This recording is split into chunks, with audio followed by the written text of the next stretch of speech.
On a constaté que les allées d'arbres constituaient un patrimoine culturel fort, qui raconte des histoires, qui raconte quelque chose et qui incarne bien plus qu'un simple élément du paysage.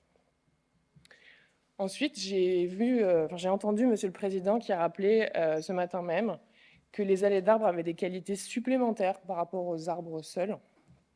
Écoutez, ces valeurs fortes qu'il a utilisées, elles représentent un socle culturel, démocratique et une force paysagère.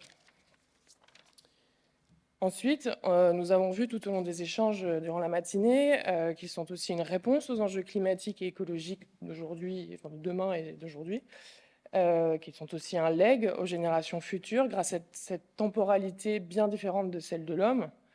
J'ai également entendu aujourd'hui des phrases assez impactantes comme la question de l'arbre, c'est celle de la civilisation, que l'homme a besoin des arbres pour vivre, que l'on travaille pour demain. Donc, tout ça, ce sont quand même des mots assez forts, vous en conviendrez.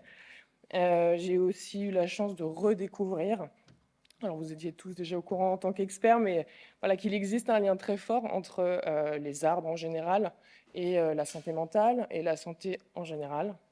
Et pour finir, on a vu tout cet après-midi la notion de beauté, qui est une notion philosophique quand même compliquée, qui mérite bien plus qu'un sujet au baccalauréat.